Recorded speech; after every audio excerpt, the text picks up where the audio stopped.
Hello. So today we are going to make some mashed potatoes and gravy.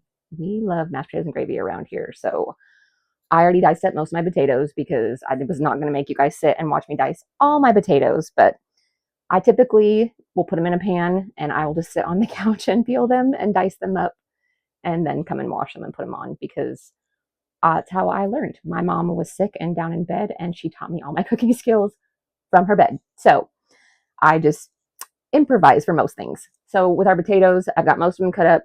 Usually you're going to quarter them like this. I don't always go all the way through. We're going to go like this, and then you're just going to slice them. You don't want big hunks of potato because you want them to cook faster. So now we got our potatoes good, and we are going to add some boiling water. And then I don't usually cook my potatoes in just water. I'm going to use chicken broth. So if you don't have like regular chicken broth, because sometimes it can take a lot of this little chicken bouillon cubes, I use those a lot of times. So we're just going to dump our chicken broth in. And surprisingly, chicken broth does give it a lot more flavor. I used to always just cook them in water until I found out that a lot of people use chicken broth. So I started to think, maybe I don't know what I'm doing. And it's always good to expand your cooking skills. A lot of my skills I taught myself. Some I learned from my grandma. Some I learned from my mom. And then we just improvise. So now we're going to just salt and pepper it. You don't have to pepper it if you don't want to. I do because I like a lot of pepper. So now we have our potatoes ready. And we're just going to stick them on the stove. And we're going to turn them on about medium high. So probably about 25-30 minutes. They should be good. You want them just so you can stick a fork through them. Not so much that they're like mushy, but you want them to be just a little bit firm, but enough that the fork is going to go all the way through it. So we will come back when those are nice and soft. Hello. So we are back because our potatoes are now boiled. So what we're going to do is we're going to strain them. So I'm just going to stick this here, and we are going to use a towel because it's a little bit hot. So our potatoes, we got our fork through them. They're nice and soft. And we are just going to drain all that out of there. So, sorry, I say so a lot, you guys, but it's just what it is. So now we have our potatoes. Potatoes. Boil them, mash them, stick them in a stew. Points if you know what that is off of. Love a good movie quote. So now we got this in. We are going to attach our paddle. So the good mixer paddle works really good for mashing potatoes. So now we're going to add some butter. So I already cut up a few little tabs. We like a lot of butter, so I'm going to add a few things of these. And this is a full thing of potatoes, so it's probably going to get a little wild. Next, we're going to add some milk. Make them nice and creamy. And now, lock her in. We're just going to turn it low because that many potatoes in there, if you turn it too high, they're going to all fly out at you. And I don't have a shield. This is like a Facebook kitchen aid, so I don't have all the fancy stuff that goes with it. But that's okay because you don't really need them. You make it work. So, I'm going to take my fork, get my potatoes, make sure they're not flying out.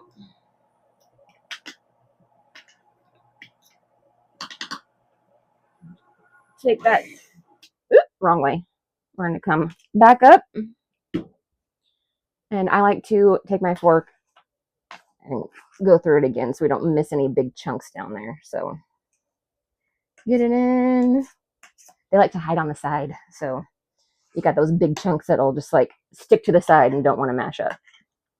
It's okay if you get a little messy. If you can tell, I'm a messy cooker. I'm a wild cooker. It's all right though. We're going to add more salt and pepper. Like flavor. So that all around.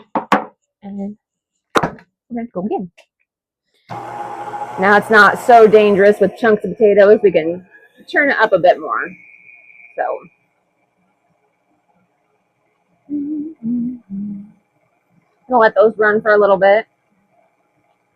Normally I don't put milk in my mashed potatoes only because Chad doesn't like milk and he likes them like lumpy potatoes.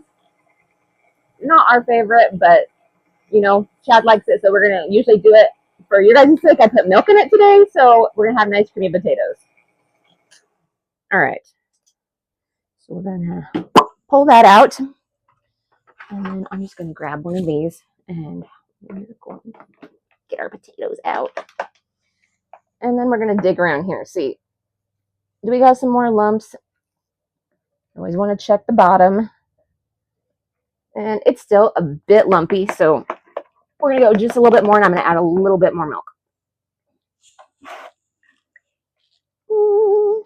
So, splash milk. And back we go. Fire into gear.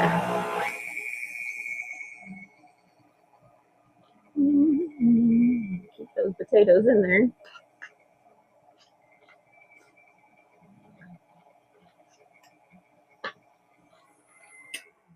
And that's about done. So if you don't have a mixer, that's okay. I, for years, didn't use a mixer, and you just can use one of these. Potato masher takes a little more arm muscle, a little more time, but still can work the same. So now we're unlocked and we can take out our potatoes, clear this off with a fork. My go-to utensil is always a fork. Probably stems from learning to cook from my mom's bed. So now I'm just going to take that out. Oh, I didn't even notice we had some potatoes fly out over here. I told you they can get wild. So just okay, we're not going to do that right now because that does not want to come off and it's too hot. So anyways, we have potatoes. And next we're going to make some gravy, and we're going to see how that goes because gravy is literally my nemesis. It's always a hit and miss if it turns out. You know, you always have that one thing that you know how to make, you know all the steps, and it's hit or miss if it turns out. Gravy is my thing that just does not want to turn out sometimes. So we're going to hope today that it goes well. I at least know all the steps and how to do it correctly, but if it turns out is how we're going to see. So stay tuned for some gravy. Okay, so now, girls, we are going to make our gravy, and we're going to pray that it turns out good. So what we got here is the juice from the roast, and we're going to add some boiling water to it. You don't want just the juice. I've made that mistake before, and it turns out super greasy and lumpy and gross. So you want to add some water. Add a little more water to it. Now we're going to turn it on about medium high. And now we're going to wait for it to boil. So once it's boiling, we'll move on to our next step. Okay, we're back, and you can see we got a nice good boil going on with our gravy. So next what you want to add is your thickener. So this is kind of like a slurry. You're just going to put some cornstarch. I usually just put it in a little cup, and then you add water. And you just add water until it gets to the consistency of like where it can drip, but it's still like thick, I guess you call it. I don't even know what to call it, but you just want a thickener. I think it's called a slurry. I don't really know the fancy names for things. So now we have our slurry, and you're going to just dump it in slowly while you're whisking. You definitely want to whisk, and you're just going to add a little at a time. So if you don't whisk it right as you're putting it in, you're just going to get big old fat clumps of thickener in there because I have made that mistake. Pretty much any mistake you can make with gravy, I guarantee I have made it. Because again, gravy is not my strong suit. Don't know why. So now we are going to add a little bit more.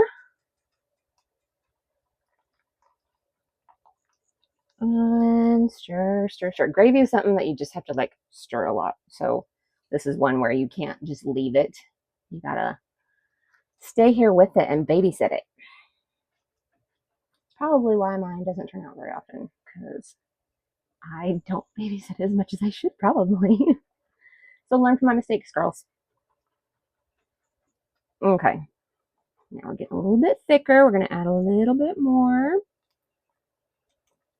And this is kind of a big pot of gravy, so I'm probably going to have to add a decent amount of thicker. But this gravy is used with the juices from the Mississippi roast, so it's got that spice to it too. So it's not just like bland gravy. Because sometimes, you can get gravy if you just use the juice and don't add a lot of seasoning. It can just be really, ugh. But this one has a nice good spice to it. And a little bit more. And start whipping. And you can see as you get it in, the boiling slows down a little bit, and you can see it's getting a little bit thicker.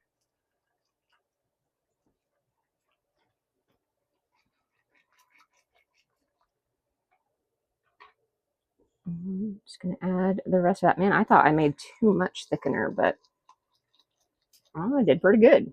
Look at that. We're just going to turn it down just a little bit so it doesn't boil over. And then you're going to sit here and continue to stir and stir.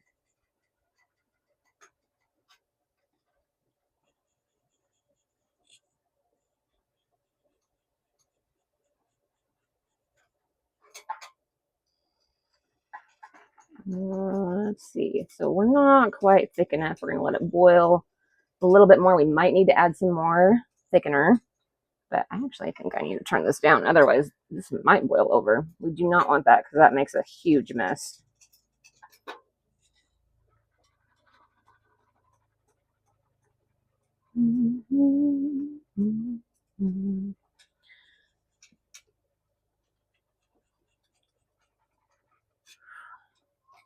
So one thing with making gravy, you get pretty warm doing this because you're over the stove the whole time.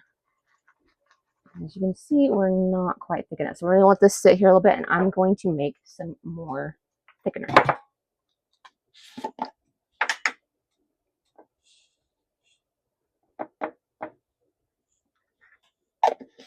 If you notice, it's starting to boil a little less to the top now, which means it's getting thicker, which is fantastic.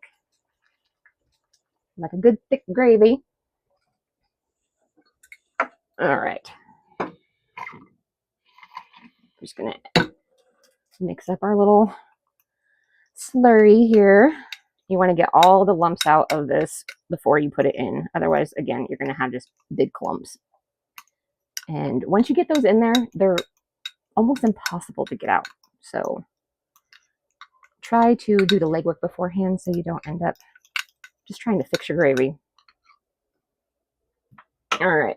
So we're going to add a little bit more. And you can feel in the whisk when it's like starting to get a little bit thicker. You get a little more resistance in it. So here we go. Oh yeah, this is gonna do it. So you can already see it's thickening up there.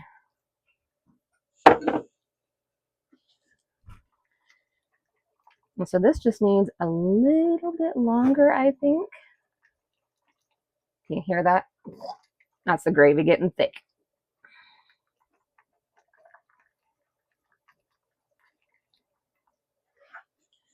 Whew. I tell you, gravy's a workout. I love to eat it. I'm not a fan of making it.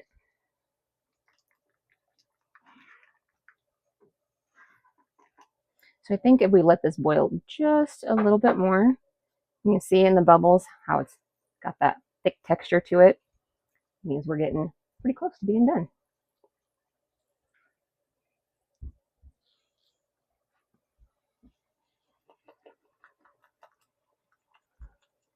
There we go. There we go.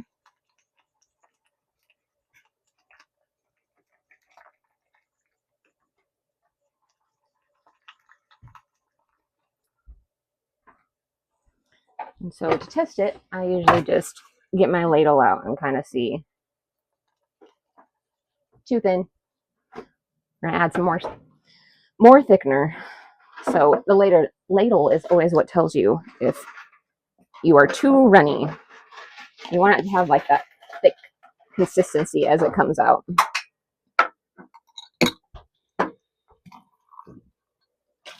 So there's never just really any set amount when you're making gravy of thickener to put in. It's always just a watch and see kind of thing. Oh, look at that. You see when the bubbles come from the edge and they come in, that's when you know you're getting that thickness that you need. I'm just going to add a little bit more. and that should do it.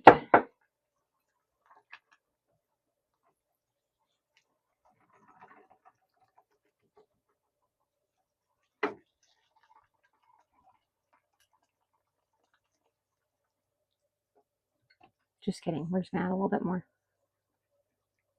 I'm probably traumatized from how many times I've made too runny of gravy, so I like to make sure it's extra thick.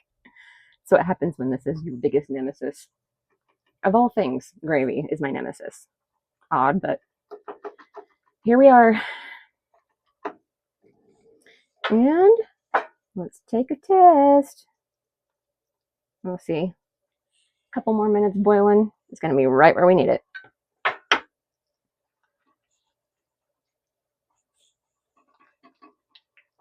And this is about the finishing touch on our roast dinner.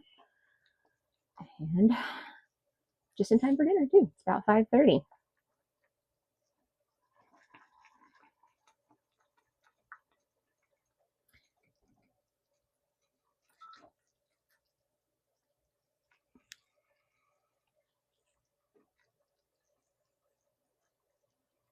Just going to go ahead and use the rest of that thickener.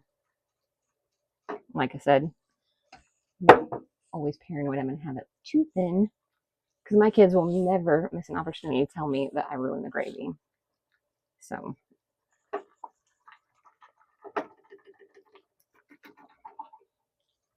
and I think that's about it. So see, we got that nice thickness. It's not super runny, but not so thick that you have to use a spoon to get it out. So here we have gravy to go with our mashed potatoes. Okay, so we are back, and now we are all done with our dinner. We have our Mississippi roast, our mashed potatoes and gravy, our artisan bread, and we have some freezer corn from last year. So now you have a whole homemade dinner. So follow me for more.